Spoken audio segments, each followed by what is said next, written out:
All right, you're back for some more, huh?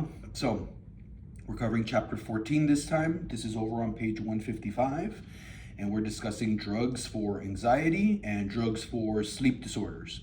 No surprise that the two concepts are combined in the same chapter. Anxiety tends to be one of the causes of sleep disorder.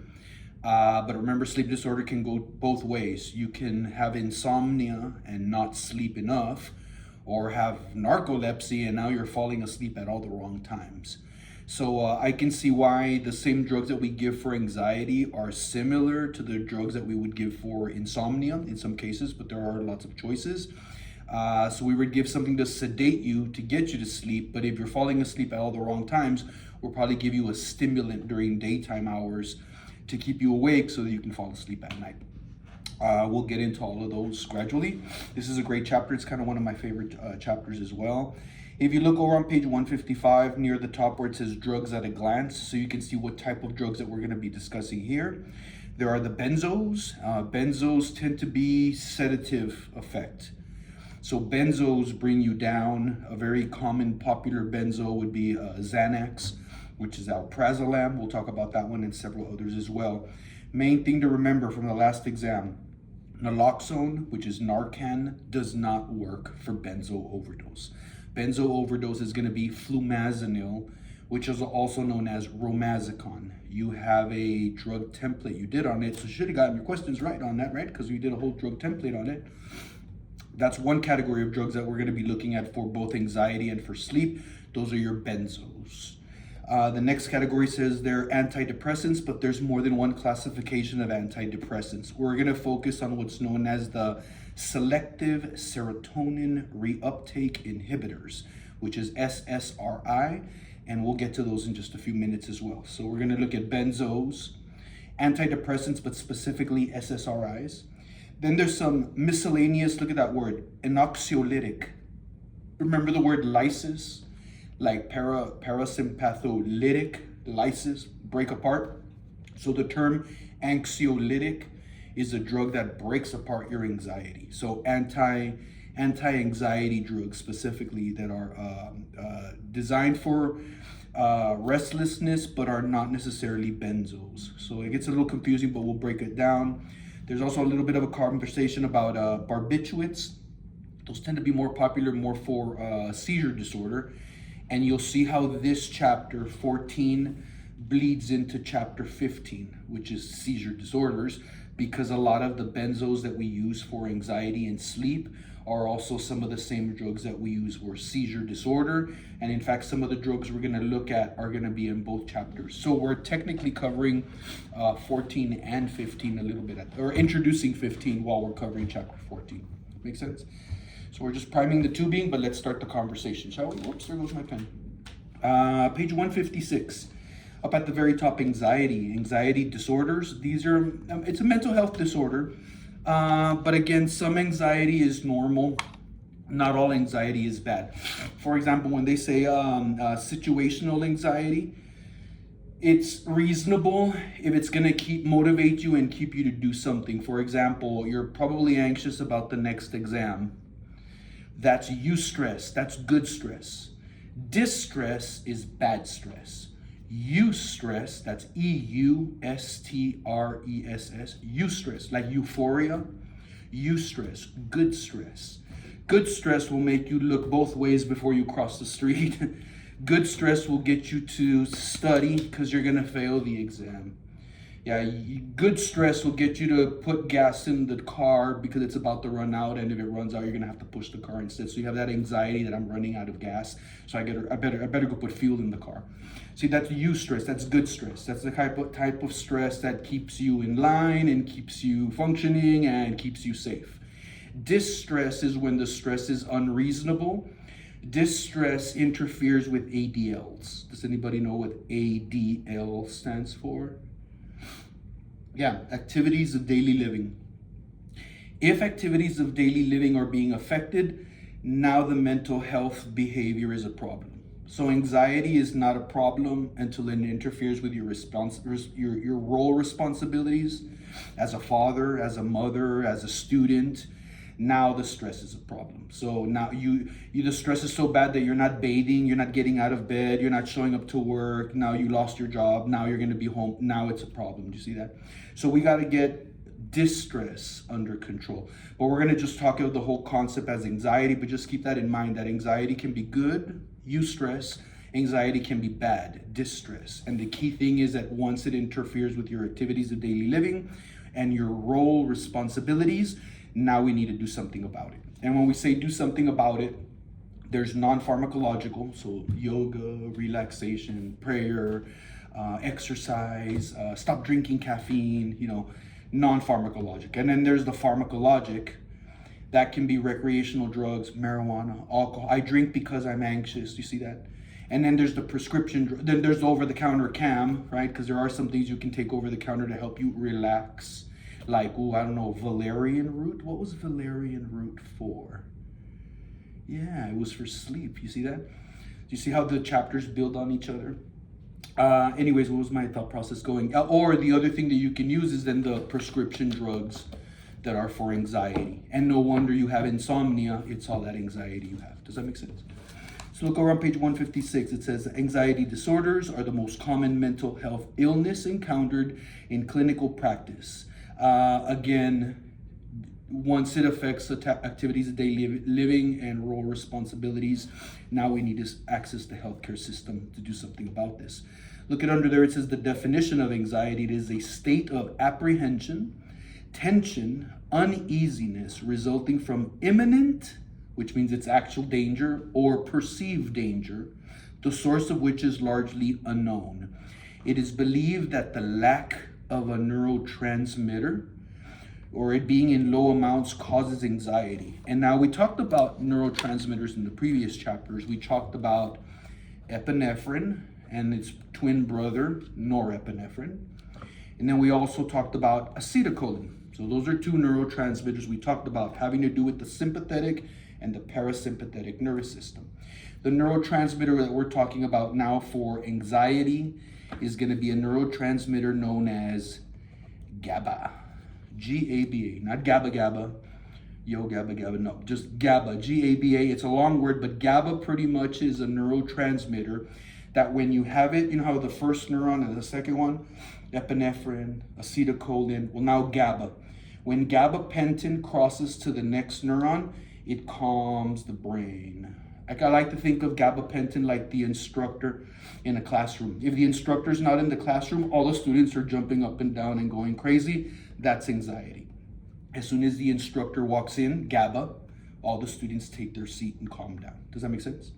So anxiety is most probably caused by a lack of GABA or too much of the enzyme that breaks the GABA and sends it back home.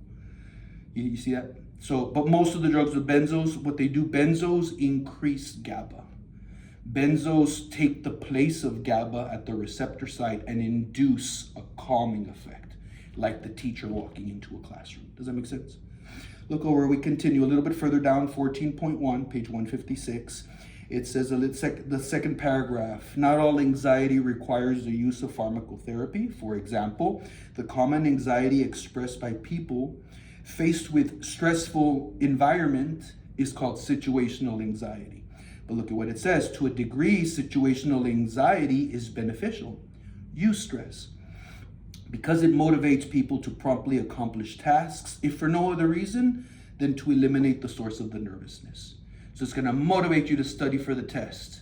Because at the very least, we get the test out of the way. I don't know if I'm going to pass or fail, but the test is out of the way and I was best prepared as best I could. Does that make sense? So situational anxiety, you probably come across it on a daily basis. Fluctuate everything from traffic, from people in line, from, at Walmart or whatever, we're dealing with it constantly. It's not until it interferes with activities of daily living or your role responsibilities. Now we need to do something non-pharmacologic or pharmacologic CAM over the counter, or we need something prescription. But this is just good old-fashioned anxiety. This is different from, that's a cause from a mental health disorder. But there are some conditions that kind of fall into place here. You'll learn more about it over in the mental health class when you finally get to it. But let's look at some of the different types of anxiety that these medications are going to work for. So look at number one. Number one is called general anxiety disorder. You might as well highlight the whole thing right there, because general anxiety disorder is excessive anxiety lasting, keyword, 6 months or longer. This is now a generalized anxiety disorder. It says it is the most common type of stress disorder. It says symptoms include restlessness, fatigue, muscle tension, nervousness, irritability, inability to focus, overwhelming sense of dread, and good old-fashioned sleep disturbance, in this case, insomnia. It says why? Why is this happening? Because there's sympathetic nervous system activation. What neurotransmitter is that? Epinephrine, norepinephrine, correct. And then it says sympathetic nervous system activation that accompanies anxiety includes blood pressure elevation, heart rate palpitations, varying degrees of respiratory change, and dry mouth. Sounds like sympathetic to me, right? But remember, you're never just entirely sympathetic or entirely parasympathetic. They both kick in varying degrees, because anxiety, though it may bring this sympathetic reaction, it also brings a parasympathetic reaction, which is abdominal cramping, diarrhea, fatigue, urinary urgency. You know, I get that butterflies in your feeling, because stomach feeling, because you're getting kind of anxious and now you got to go to the bathroom. Yeah, that's all combined. It's a little bit of sympathetic and parasympathetic that's involved there, even with anxiety. So look at the key things down at the bottom. Last sentence, highlight, highlight, highlight. More common in women, more likely to experience GAD or general anxiety disorder than men. Yes, society puts more pressure on the women. There's a higher standard. Yeah, you're expected to be a certain way. There's just this expectation, and then it's a man's world, and then it's men, and then women. A clear example of that is we've never had a female president in this country, So those kinds of things, that it puts more pressure on women. There's a higher social demand, everything from the family role, the work role, the household role, and then the government role too. So I'm not surprised women experience anxiety more often than men. And it is more prevalent in the ages of 20 to 35. Keep in mind, you are not officially, organically an adult until the age of 25. Yeah. Less than 25, you're still technically not a fully mature adult. The law says 18 and over, right? You can go to war and join the army. 21 and above, you can drink alcohol, right?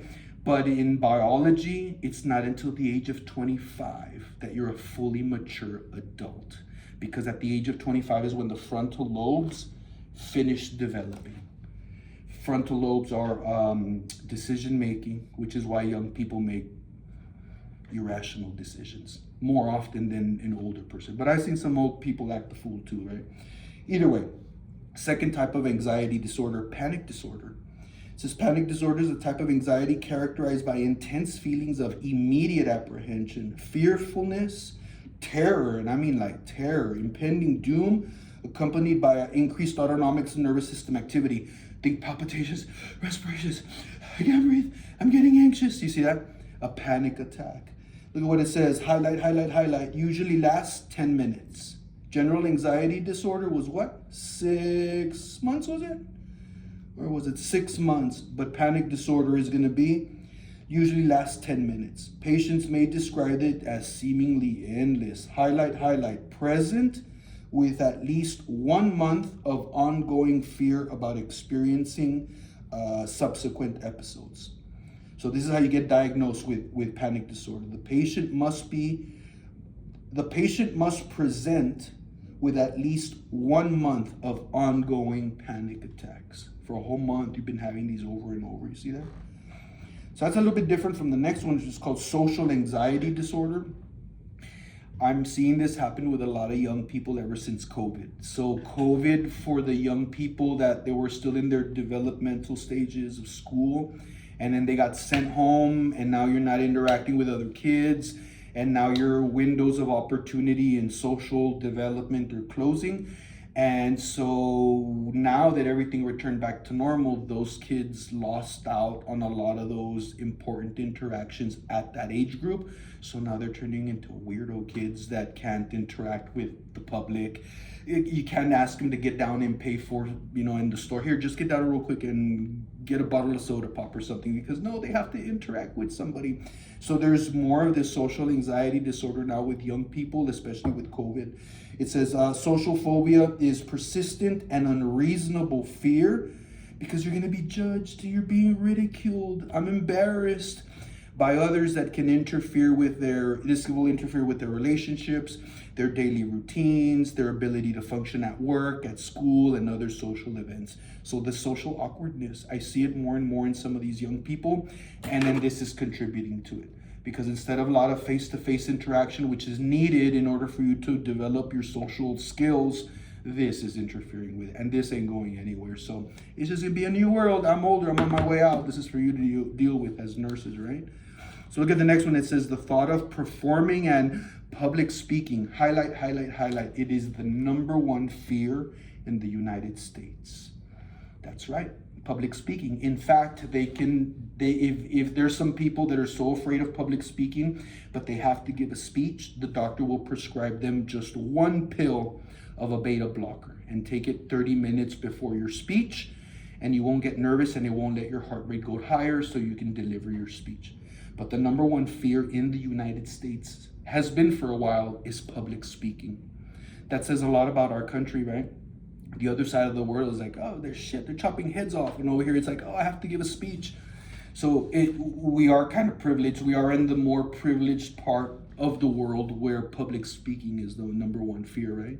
Look at the last sentence. It says patients will either avoid the social situation entirely. No, I just don't talk to anybody anymore. I'll just order online so I don't have to interact with anybody. Or they tolerate the symptoms with sweating, blushing, tachycardia, trembling, bowel cramping, diarrhea. Yeah. So again, being a little bit socially awkward, who isn't sometimes, right? It's not until it actually interferes with your activity of daily living and it interferes with your role responsibilities. Now we got to do something about it. Look at the next one, simple phobias. These are very specific. It depends what you're afraid of, then that's what the phobia is. Like what it says, fear of snakes, or fear of spiders, or fear of high altitudes, or fear of blood or needles. You see that? All of that. Look at this bottom one. It just kind of talks about how specific phobias are long-lasting and can interfere with your ADLs. So that's when they become a problem and people will start looking for remedies to these types of fears if it's already interfering day to day. It's funny that they specify in particular number 5, agoraphobia, because that's one of those specific phobias. But it looks like they gave it its own category of its own. This is an intense fear of avoidance of, it says certain places, but I've always thought of agoraphobia as a fear of open spaces. But according to this, it actually said this is just the avoidance of particular places to the point that you don't even want to leave your house. That can be a problem. I can see people working around it because, well, now I work from home, so problem solved. But you're going to have to leave that house eventually for something, So agoraphobia, same thing. It's not a problem until ADLs get interrupted or your role responsibilities. And then last but not least is separation anxiety disorder. This is different. This is normal up until the age of 2. So the 2-year-olds, like the kids, you'll learn about this in the pediatric class. Separation anxiety to a certain age is actually normal. Look at what it says. Separation anxiety nearly always occurs in childhood, and is characterized by excessive, inappropriate fear when separated from home or an attachment figure. So it depends how old they are, because at a certain age you should expect some separation anxiety. But after a certain age, it's like, okay, why is this kid will not let mom go? And literally they'll cling. Now you're having trouble dropping them off at school. So this is affecting the kid's ADLs, because his ADL, his activity of daily living, is showing up at school and playing with all the other kids, their blocks. And now you're spending up to 45 minutes or an hour just to drop them off at school. That is not appropriate separation anxiety. So in some cases, some medication might be involved, but I'm no pediatric expert, even though I do have a background as a family nurse practitioner. I would not recommend a lot of mental health drugs for children. If anything, A lot of mental health is not necessarily drugs, but it's also psychotherapy. It's never just drugs. It's always drugs and then come in and let's talk about it. It's doing good? Good. Increase the dosage and come in and talk about it. Doing good? Great. Let's increase the dosage. Come in and talk about it. You feel pretty? Okay, we'll just leave the dosage there. See you in 2 weeks. And you got to keep talking to them. So all mental health is going to require meds and psychotherapy. There is no way that just meds is going to solve the problem for mental health. Does that make sense? So counseling should be involved here as well to understand what is the source of this anxiety. Although it could be organic, you're just not making enough GABA. Alrighty, look at the very bottom one. This is an actual diagnosis, obsessive compulsive disorder. And look at what it says. It involves recurrent intrusive thoughts or repetitive behaviors. I've seen this with people that have to touch the doorknob 5 times before they open the door. And then they're on their way back out and then they open the door. So they have to do, it's like a compulsion. You have to do a particular action. Otherwise, it's just giving you this massive anxiety until you actually do it. I've seen it in particularly germaphobes that have to wash their hands as soon as they touch something because they feel like they're infected or they have dirt on their hands. In fact, look at what your book says. It says, if there's more than 1 hour each day that is occupied by these thoughts and behaviors, right, and negatively impacts the patient's ADLs and relationships, now you got a problem, OCD. So this is also an anxiety disorder. It could be treated with some medication too, but you're gonna have to come in and we have to talk about it. And then down at the bottom is post-traumatic stress disorder. I've seen this in various, look at how your book explains this. It is an intense fear that develops in response to re-experiencing in your mind a stressful event that happened to you in the past. And I'm talking like heavy duty situations. You're re-experiencing a previous life event. Usually it's a traumatic it's always a traumatic life event. And look at what it says, combat. So no wonder we see a lot of military soldiers that come back from Afghanistan back in the past, now maybe even Iran, from Operation Desert Storm, Iraq.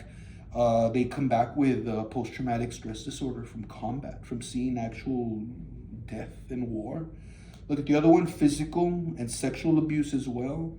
You relive it in your head, all of those things that happened to you. And then now whenever you hear somebody yell, you start to get anxious because it takes you back there. You see that? Look at the next one, rape and sexual assault as well, domestic violence, natural disasters, homicidal situations. I'm thinking like the shooting that happened outside of Mandalay Bay. Remember that a few years back? So a lot of those people that were there, I'm pretty sure had to get some therapy and maybe some medication just to alleviate that post-traumatic stress disorder. Look at that. What happens in post-traumatic stress disorder? It can take on multiple forms. Look at what it says here. Nightmares, hallucinations, flashbacks accompanied by uncomfortable physical signs such as tachycardia, extreme nervousness, panic attack. That's it. Your sympathetic nervous system kicked in, the epinephrine, the norepinephrine, lingering traumatic life events, signs and symptoms all of post-traumatic stress disorder. The bad part is, look at the very last part of that sentence, risk of attempted suicide is very high. A lot of people with post-traumatic stress disorder are benefiting a lot from smoking cannabis. Especially now that it's legalized, that's helping a lot. Plus, it doesn't have the same side effects as a lot of other drugs do. It increases appetite, it relaxes you, helps you sleep. So I'm seeing a lot of benefit and declines in suicidality related to using cannabis or hash or marijuana, for lack of a better word. Benefits from that as opposed to using a lot of these other drugs. Alrighty, but what part of the brain is being affected? We said the neurotransmitter that is in a deficiency here in anxiety is going to be GABA. We need to increase the GABA. But in what parts of the brain is this GABA activity taking place? So there's 2 parts of the brain that we're going to focus on in particularly. They're on page 157. One is on the left-hand side, which is the limbic system. The limbic system is the primitive brain. It's the way deep on the outside, not the outer cortex, not the cerebrum, not the cerebellums, deeper, deeper, deeper in. Your book doesn't do it much justice because it's kind of really deep in there. You can't really see it. Do you see where thalamus is at in that 14.1 picture? That lady looking down and you can see through her brain. Look at where thalamus is at on the right-hand side. Follow that little line. That's not the limbic system, but that little line running across it right above it, and then it kind of splits into two little circles like that. If you want, you can Google image limbic system. It's the primitive brain. It's the core, deep, sometimes known as the reptilian brain, because a lot of vertebrates have this brain structure because it functions on just your basic emotions. For example, look at what it says. Limbic system is a cluster of areas in the brain responsible for emotional expression, learning, and memory. Signals routed through the limbic system ultimately connect to the hypothalamus, but highlight this last sentence. Emotional state associated with limbic system involve anxiety, fear, anger, aggression, remorse, depression, sexual drive, euphoria. All of those are feelings that are managed and controlled by your limbic system. So this is why it's called the primitive brain, because all of this is primitive activity. Anxiety, fear, anger, aggression, remorse, depression, sex drive, you see that? And then euphoria, just the basic pain, pleasure, protection functions of your brain. Basic, primitive. None of the thinking up on the outside, it's all down at the core. So that's the limbic system. The other part of the brain that's going to be involved here is also on page 157 right across, and this is the reticular activating system. This is the part of the brain that determines your wake-sleep cycle. It is very sensitive to light. So light will activate it and kind of start to wake you up in the mornings. That's why we want a dark room and cover all lights so that you can sleep better. Some people's reticular activating system, RAS, is more sensitive than others. Some of us are much light sleepers and wake up in the drop of a hat because our reticular activating system is way too light. There is an evolutionary advantage to it. It was thought that in the past, if you had 100 humans, at least 5 of them had insomnia. That way, if a Tyrannosaurus Rex came to eat everybody at night, at least the 5 that have insomnia in the middle of the night can wake everybody else up. So there is a thought and a science, theoretic conversation that perhaps insomnia is an evolutionary advantage. So you should be thanking all of us with insomnia because we're the ones that kept everybody alive from the saber-toothed tigers back in the day, right? All right, over on page 158.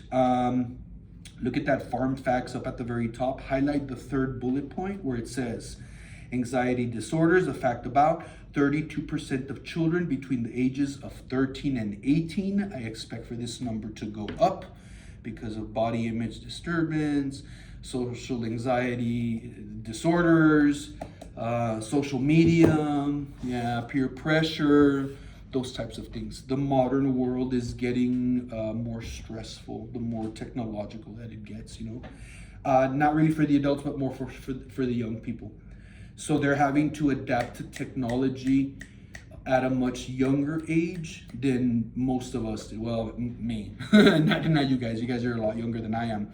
But I was born and the computer was barely being developed, Nowadays, everybody's got a supercomputer in their pocket, and then we see the social effects of that, which is translated here with children now starting to have these anxieties. You see that? But what do I know? I'm not a parent, right? Look at on the left-hand side, the definition of insomnia, and the complete opposite would be narcolepsy, because insomnia is the most common type of sleep disorder. Usually you think you can't fall asleep, but most people with insomnia can fall asleep. They just can't stay asleep. They wake up too early or don't fall asleep deep enough. The opposite would be narcolepsy, and now you're falling asleep at all the wrong times. Like when you're driving the car and you stop at a red light and you're out. That's very dangerous. Or in the middle of some activity at work and then you fall asleep. So we treat the two conditions differently because for the insomnia patient, we're going to give you something to relax. And for the narcolepsy patient, we're going to give you something to wake up. That way you can sleep at night, not during the day. Make sense? And we'll get to the specifics of it. But remember, we got to try non-pharmacological first. You can't reach for a drug right off the bat. Drugs and pills is not the answer to every single problem. Clearly, they have their place in human health. But we got to try some non-pharmacological because it's a lot cheaper too and has less side effects. Down at the bottom, non-pharmacological means should be attempted prior to initiating drug therapy for both anxiety and for sleep disorders. Patients should be encouraged to explore and develop non-pharmacological coping strategies to deal with the underlying causes. Such strategies may include cognitive behavioral therapy. Told you, we got to come in and talk about it. So why can't you sleep? What is worrying you? What kind of job do you do? How much caffeine do you drink? You see that? Do you drink a lot of coffee and chocolate? Oh, that could be it. Look at what else we have to find. We have to find, sure, we could come in for cognitive behavioral therapy. You can go for counseling because maybe it's just something more relationship between the two people at home. Biofeedback techniques. Now you're trying to control your blood pressure and control your heart rate, Look at the next one, yoga, prayer, meditation. All of these improve the beta waves in your brain, decrease the epinephrine and norepinephrine, and might even help you to fall asleep, I like where it says down at the bottom, it says the second next paragraph, the paragraph that says several non-prescriptive alternatives. Several non-prescription alternatives are available to reduce sleep and to reduce anxiety and promote sleep. Over-the-counter sleep aids such as PM or nighttime. So there's Tylenol, and then there's Tylenol PM. There's Advil, and then there's Advil PM. The PM, I encourage you, next time you go to Walmart or wherever it is that you shop, go to the medicine aisle, go find the Tylenol PM. We know it has acetaminophen, but what's the PM? It's a chemical known as diphenhydramine. Diphenhydramine. You've heard of this. We abbreviate it as DPH, and you know it as Benadryl. So Tylenol PM is acetaminophen with Benadryl. Advil PM, ibuprofen with Benadryl. Or you can just buy some straight up Benadryl. Or if you're looking for the nighttime, even NyQuil. You know how NyQuil knocks you out? If you read the ingredients, it's Benadryl. So that's why anything that says PM, they mean Benadryl over the counter. But there's a concern. Look at what it says there. There it is, diphenhydramine. Rebound. After a while, you can only use Benadryl for max every day to fall asleep.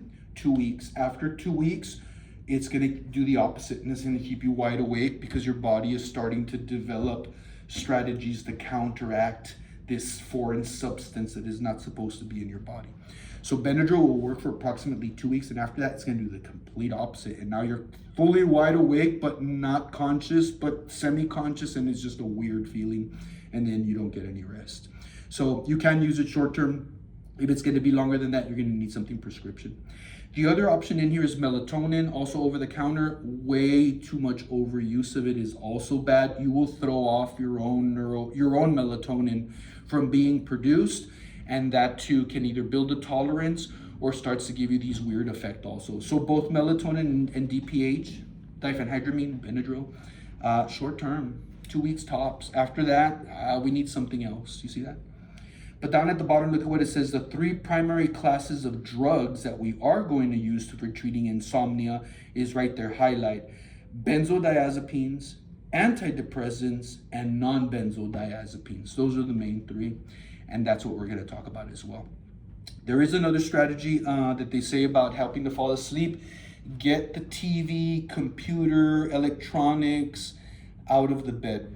I have heard doctors that counsel people with insomnia, and the saying is always the same. You should only use your bed for 2 things, sleep and sex.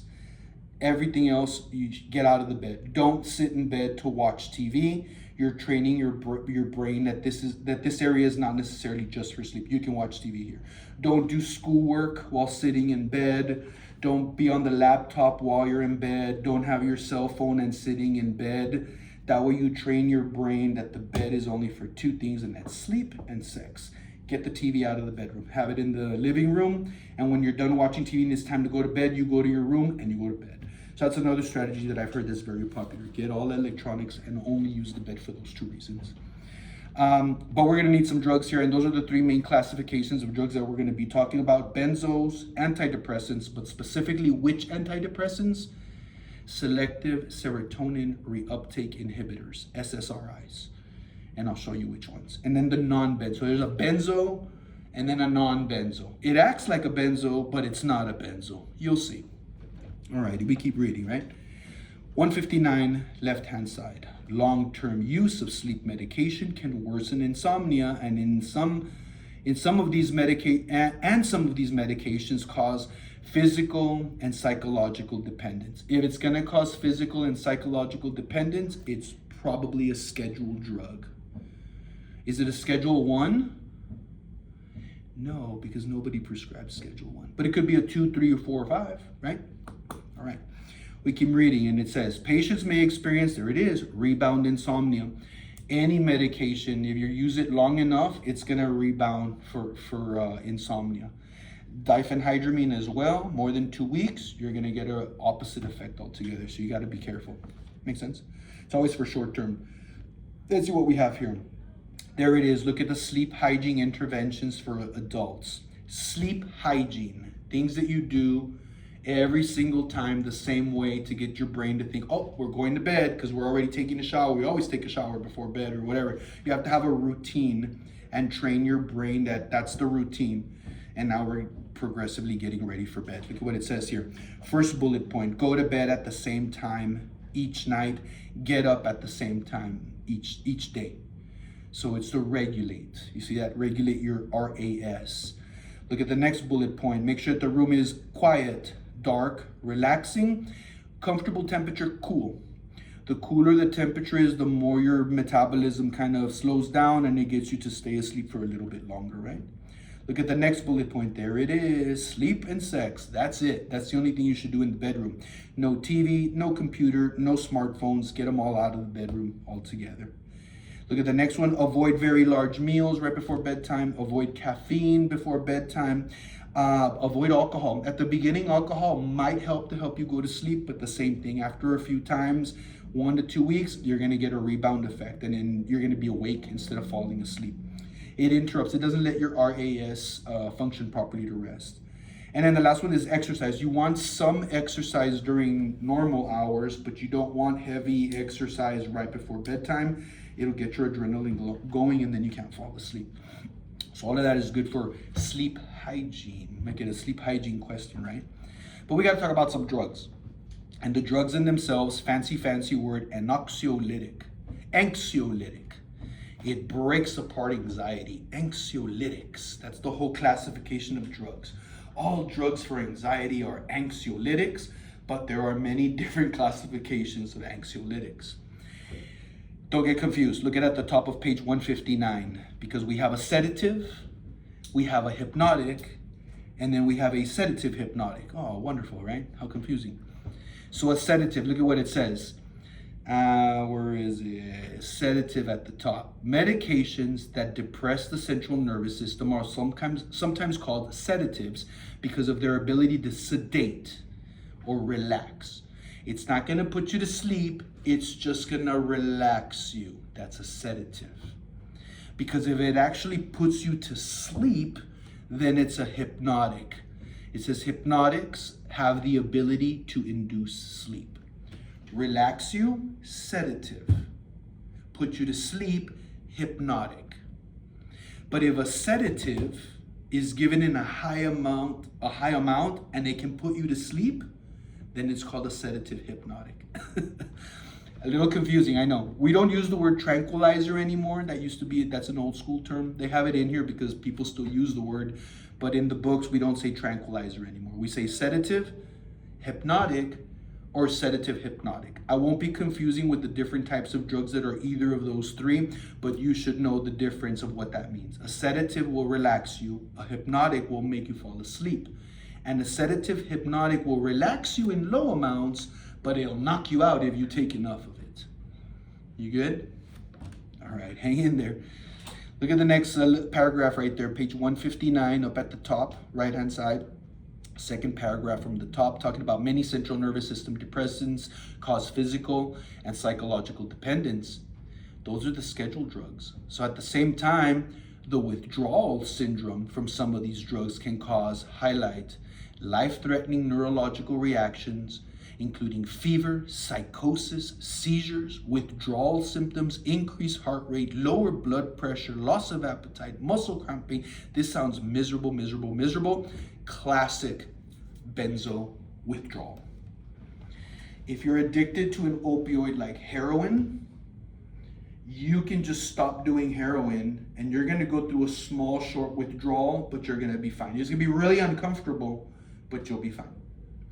If you're addicted to benzos like Xanax for 5, 6, 7 years, and suddenly you stop taking the Xanax, whammo, you're gonna have this withdrawal symptoms. So if I'm dealing with two patients and one is an opioid recovery and the other one is benzo recovery, the benzo one is your serious one you gotta watch. The opioid one, once he's off of the sauce, he'll be fine. Just manage the symptoms. That's why you go to rehab for 2 weeks and then you're out. That's it. Not the benzos. The benzos are a whole different ballgame. And remember, alcohol abuse and benzo abuse, very similar. Benzo withdrawal could be a medical emergency. Alcohol withdrawal can be a medical emergency. So no surprise that patients that are recovering from alcoholism, what do we give them to get them through? Benzos. Are we prolonging the problem? Kinda. We're switching from one poison to another, but in less amounts and in a controlled environment. So that type of rehab for benzos is expensive and longer. For opioids, a week, less than a week, and you're back home, and then you're back to normal. Hopefully, you get your shit together, right? Look on the right-hand side, though, we keep moving. So we're gonna treat anxiety with benzos. And if you overdose on a benzo, you better give them some flumazenil. Memorize that. You're gonna save somebody's life because of that. Someone's gonna get the Narcan and it's not gonna work, and you're gonna say, get the flumazenil, get the romazicon instead. Make sense? So look what it says. The benzos are used for a diverse collection of medical conditions. Anxiety, seizure disorder, that's the next chapter, muscle spasms, that's later chapters, or pre-medication for a procedure. So they can give you a benzo in a high amount and it'll knock you out, sedative, hypnotic. Or they can give you a benzo just to sedate you, or they can give some other one. Oh, the hypnotics are a completely different one altogether. But look at the examples here. It says pre-medication anesthesia, also for alcohol withdrawal. Highlight alcohol withdrawal. So benzos can be used to alleviate alcohol withdrawals. You see that? Second paragraph, the benzos are used to manage general anxiety disorder, 6 months. Panic disorder, what is it? Oh shit, I forgot. Panic disorder was at least, usually lasts about 10 minutes, right? And then what was the other one? Panic disorder, and then short-term therapy of insomnia. So we're talking maybe 2 weeks, 3 weeks is usually the short term, yeah? Go down to the very last paragraph, and what the heck does a benzo do? A benzo acts by bonding to the GABA receptor. Benzos are like artificial GABA. The classroom is going crazy, and then GABA walks into the room, everybody calms down. The classroom is going crazy and there's no GABA, bring in a benzo and you'll get everybody to calm down. So the benzos are like a substitute for your lack of GABA. And if GABA calms you down, you bet your ass the benzo's gonna calm you down. You see that? So we keep reading and it says the GABA receptor channel molecule. These drugs intensify the effects of GABA. They're gonna calm you down, which is a natural inhibitory neurotransmitter. Just like epinephrine and norepinephrine are excitatory, well, GABA is, what was the word it used? Inhibitory, calm down. You see that? So no surprise that an overdose of a benzo is really gonna calm you down. Get the romazicon. Last sentence, benzodiazepine is, what did it say? One major advantage of using the benzos is that they do not produce life-threatening respiratory depression or coma.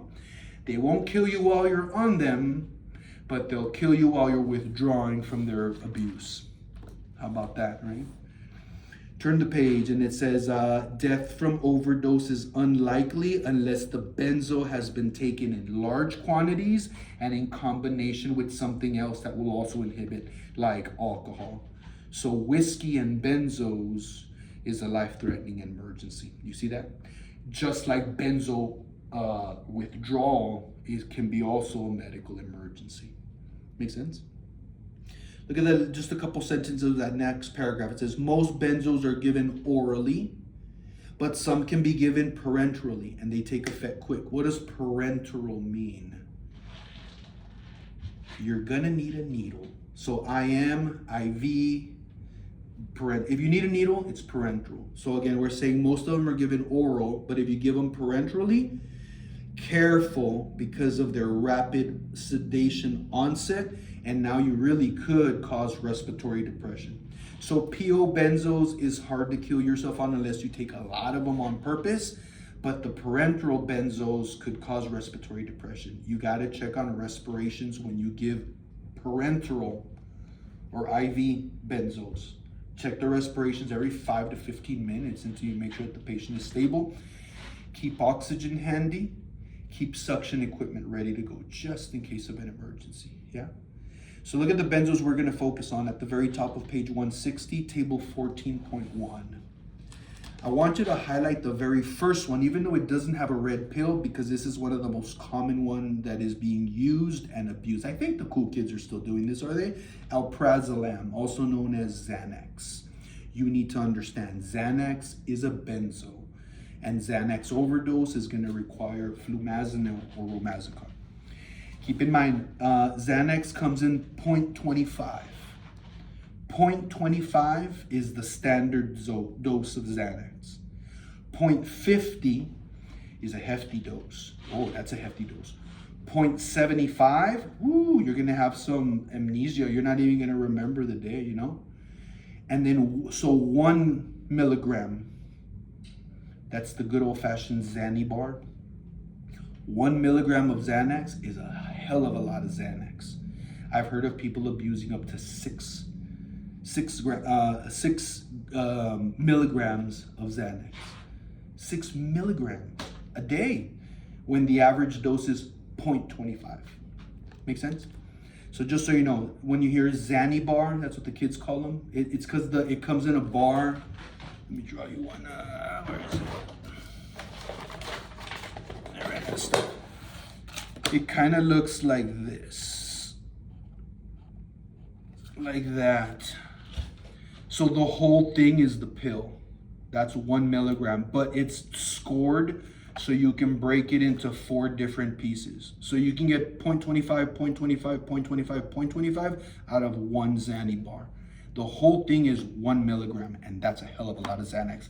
That's how Winona Ryder got arrested back in the 90s for popping a bunch of Xanax, and then didn't even remember she was at the mall and started shoplifting stuff and got arrested. So that is one of the common things with overuse of Xanax, alprazolam, amnesia. You forget, you didn't even know you were there. I was there, I don't even remember being there. Oh yeah, you caused a fuss. See, yeah? So they get a lot of amnesia. Just highlight that one. Also highlight the second one, I need my magnifying glass. Chlordiazepoxide. Sure. Librium. This is the benzo we give for alcohol withdrawal. Librium. Xanax, alprazolam, very common for anxiety. Librium, this is for the shakes during alcohol withdrawal, for delirium tremens. A little bit further down, look at how we've got 2 of them. We've got Valium, which is known as diazepam. That's on page 211. We'll have to look at that. And then we have lorazepam, which is right here on the next page. Let's go with lorazepam first. Lorazepam, page 161. Therapeutic class, it's a sedative hypnotic. It'll calm you down in small amounts. It'll knock you out in high amounts. It is for anxiety. That's why it says an anxiolytic. But it can also be given as an anesthetic, like colonoscopies. knock me out. give me some lorazepam to knock me out a little bit while you do the colonoscopy. So that's what they mean by anesthetic adjunct, to knock you out a little bit because you're about to have a procedure done. Pacemaker insertion or dislocated shoulder, they have to pop it back in, but it's gonna hurt. They can give you a bit of lorazepam just to calm you down. That way you're nice and loose when they pop that arm back in. Look at what it says, actions and uses. Lorazepam is a benzo. It potentiates the effect of GABA, and we know that GABA is inhibitory. Alrighty. One of the most potent benzos, that's this one. Half-life, 10 to 20 hours. Jesus Christ. Remember that half-life that I would draw you? I said half. So just to get to half of the dose can be up to 10 to 20 hours. That means lower doses. You can give it just once or twice a day because it lasts so long. Does that make sense? Look at what else we have here. It also says pre-anesthetic medication to provide sedation during the management of status epilepticus. Oh my God, sounds like a Decepticon from the Transformers. Status epilepticus is a major seizure. We'll talk more about status epilepticus in the next chapter. It's the worst kind of seizure that you can have that just keeps going and going and going. You're gonna need a benzo IV quick to knock that out. So this is one of the options they can give for that as well. Look at the administration alert when administering it, lorazepam or Ativan IV. You gotta monitor the respirations every 5 to 15 minutes. What did I tell you? Have the airway resuscitation equipment accessible. Yes. Adverse effects, what do you think? Sedation, you see that? So no surprise, drowsiness, sedation may decrease with time because you start to build a tolerance to it. Look at what it says, amnesia, weakness, disorientation, ataxia. You can't walk as well, you know, your blood pressure changes, your vision gets blurry. Yeah, you're high, it's relaxing you. That's the effects of GABA, calming you down, you see that? Look at the contraindications. Yeah, you're gonna notice that you're gonna see that a major contraindication with a lot of drugs is a condition known as glaucoma. So glaucoma is when your eye starts to make too much fluid and now it's crushing your retina and you're gonna go blind. There's two types, there's closed angle and open angle, and almost all medications are contraindicated in glaucoma. So just keep an eye out for that. Anything with glaucoma, you should ask your do you have glaucoma? Yeah, let me double check the medication. You see it? So glaucoma will cause a lot of things to be contraindicated for you. Drug interactions, it says concurrent use of other central nervous system depressants like alcohol, not a good idea while you're on a benzo like Ativan. Look at the herbal food interactions, and I want you to highlight valerian root. Now, what was valerian root for? You just had it as a test question. That's right, it was for sleep. So does that make sense? Don't take your valerian root at the same time as you're taking a benzo, because now you're really going to be hard to wake up. Make sense? Or you may never wake up. What do we do for overdose? Flumazenil, romazicon. Very good. You see that? So that's one benzo. So that's your first benzo that we're talking. Lorazepam, also known as Ativan. But you have a second one, because the table said for us to look on page 211, and away we go. Page 211. Diazepam. So one is lorazepam, and the other one is diazepam. Look at table 14.1. Alprazolam, diazepam, clonazepam, lorazepam, oxazepam, bambalam. Get it? Look at those endings. Those endings are trying to tell you what the drug does. Benzos, bambalam, am. See that?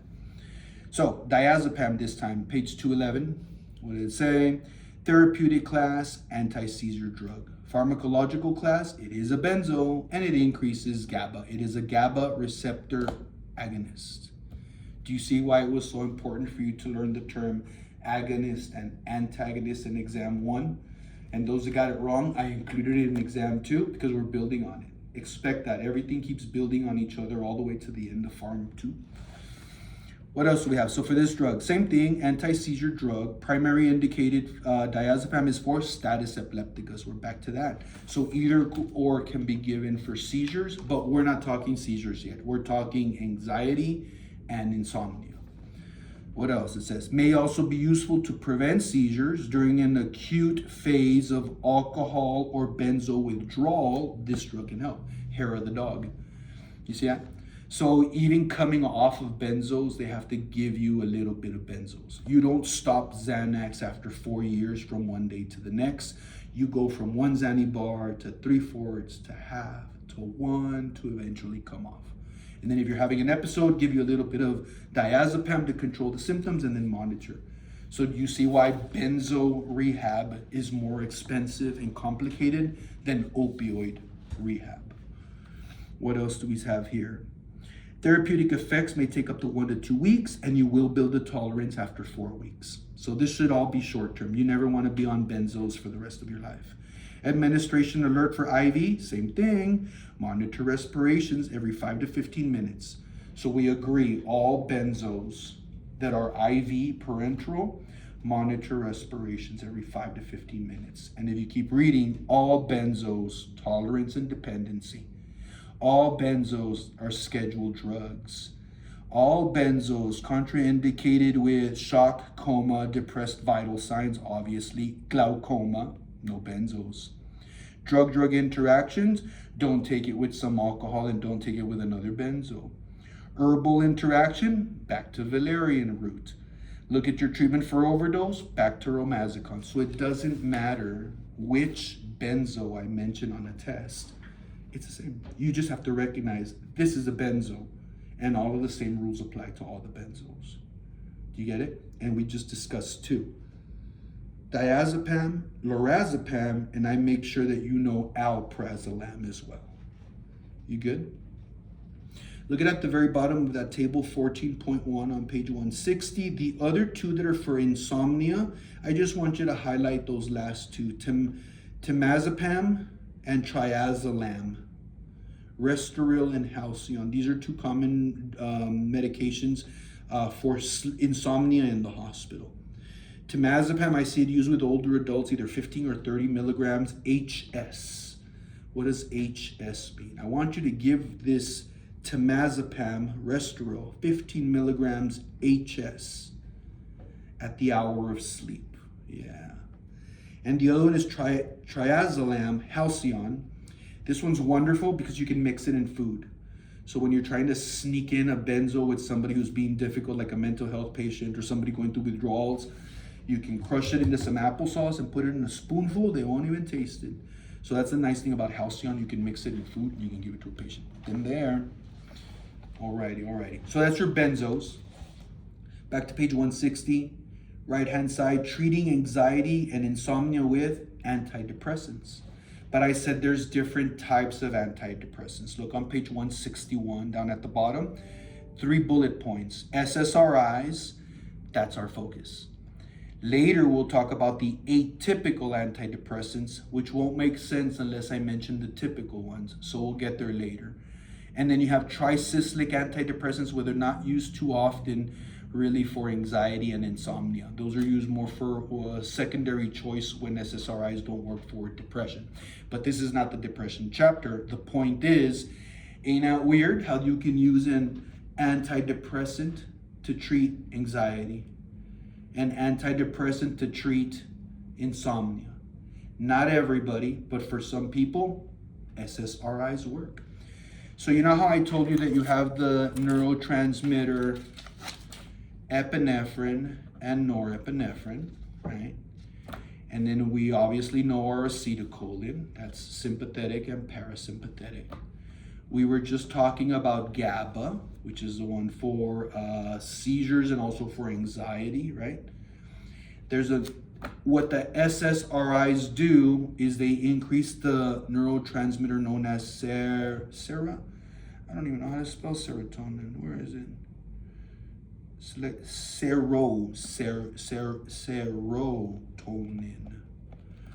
Serotonin.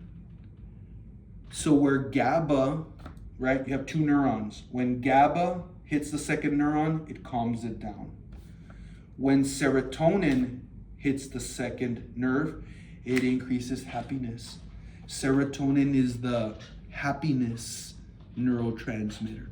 People that are depressed don't have enough serotonin, or they have too much of the enzyme that breaks it up and sends it back home. That's what the SSRIs do. They're a selective serotonin reuptake inhibitor. So SSRIs kill the enzyme to let what little serotonin you make stay there longer. Does that make sense? Because it's a selective serotonin reuptake inhibitor. It keeps the serotonin at work longer. Because you know how I said the neurotransmitter will get to work, but eventually you got to go back home. So SSRIs prevent serotonin from going back home. So the serotonin stays at work longer, and that's going to look like happiness. You see that? It improves your depression. But in this case, we're taking it for anxiety. That means that we're using the SSRI for an off-label use. It's an antidepressant. Oh, but I'm going to use it for anxiety. Well, that's not what it's designed for. So that's an off-label use. Nurse practitioners, physician assistants cannot prescribe drugs for off-label use. Only a doctor can do that. Make sense? Physicians have a medical license, so they can prescribe for whatever they want. It's their responsibility. If something goes wrong, that's on them. But the nurse practitioner and the physician assistant can't do that. It has to be a doctor. So SSRIs will keep the serotonin there for longer, but there's some drawbacks. Let's read. Safer than other classes of antidepressants. Yes, these are the most common antidepressants. Less common sympathomimetic effects, so you're not going to get this increased heart rate and all this stuff, right? And fewer anticholinergic effects as well. The problem with SSRIs, weight gain, sexual dysfunction. It kills libidos and the quality of erections. So once that gets, that's one of the main reasons why people come off of them. Yeah, and then the symptoms of depression or the symptoms of anxiety and insomnia come back. But look at what it says. You can also overdose on an SSRI because there's only so much serotonin your body can handle. If you have way too much serotonin, you're poisoning yourself. That's called serotonin syndrome. So what does serotonin syndrome look like? Right here. An overdose of these SSRIs can cause confusion, anxiety, restlessness, hypertension, tremors, sweating, fever, medical emergency. A serotonin syndrome is a medical emergency. Yeah, you see that? So what drugs are we talking about when we talk about an SSRI? Turn the page, table 14.2. I take a little swig here. 14.2. At the very top, atypical antidepressants, a story for another day. Way at the bottom, tricyclic antidepressants, a story for another day. Right smack in the middle, selective serotonin reuptake inhibitors. We're going to focus on escitalopram, also known as Lexapro. However, I want you to also highlight fluoxetine, which is known as Prozac.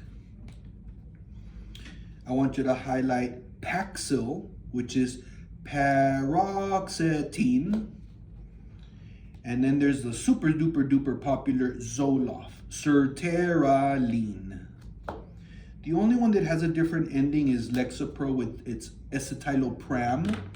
But most of your selective serotonin reuptake inhibitors end in INE. Fluoxetine, paroxetine, sertraline, but don't forget that escitalopram is one as well. So all of these are SSRIs.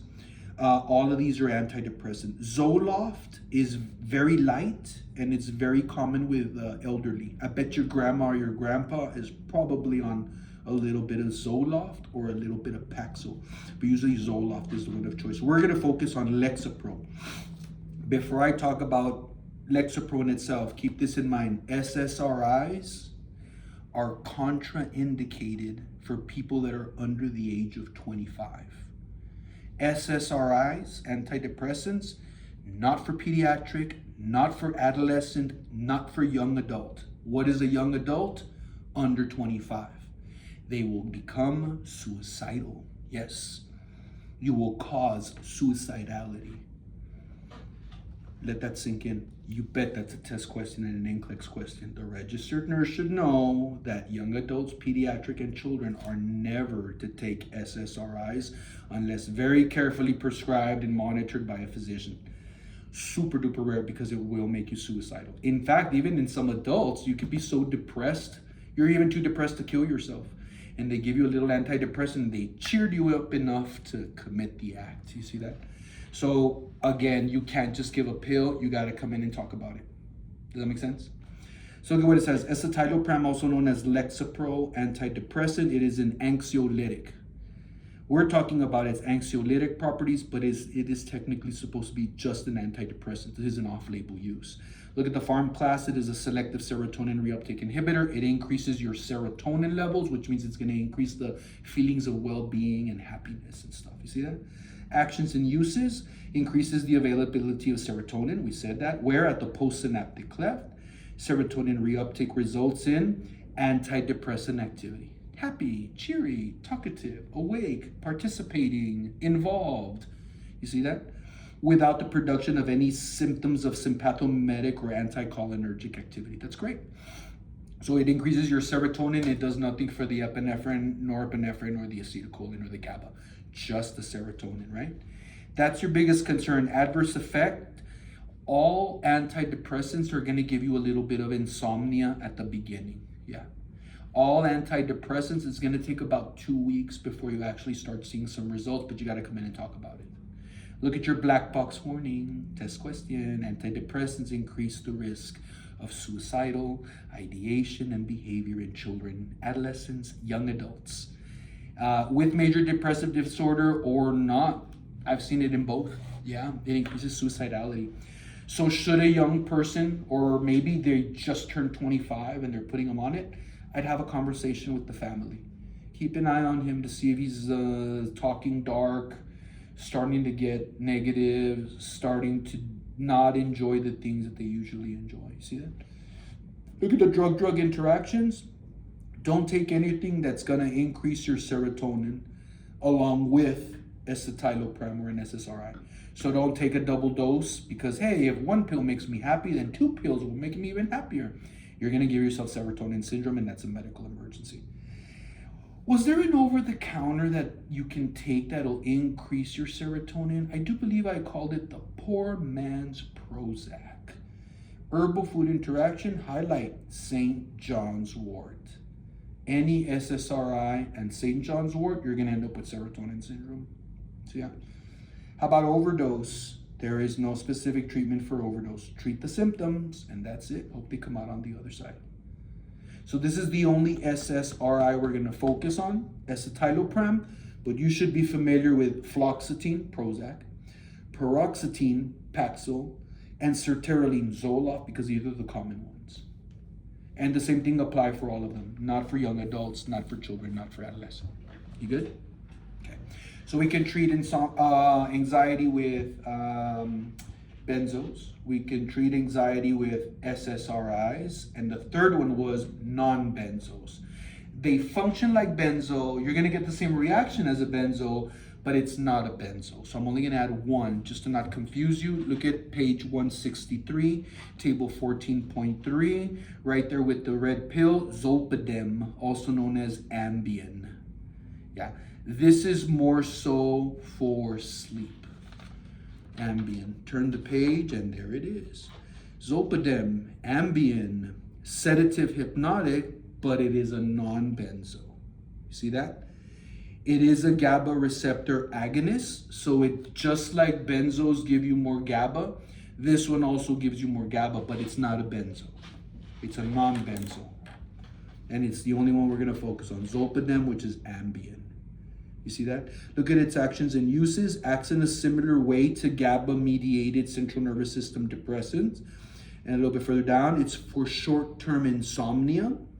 Look at the administration alert, and that's your test question. When do you give it? Immediately at bedtime, because it's going to take 7 to 27 minutes to kick in. So don't take it on your way home from work because you're going to fall asleep in the car. Make sense?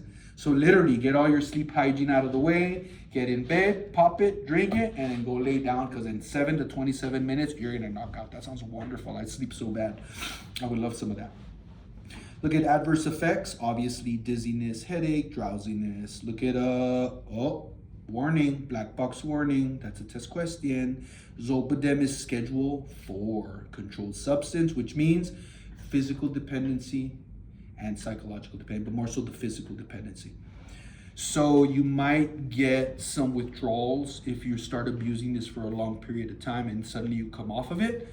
Might have to give you some hair of the dog to take care of you, right? Look at the herbal food interactions. We're back to valerian root.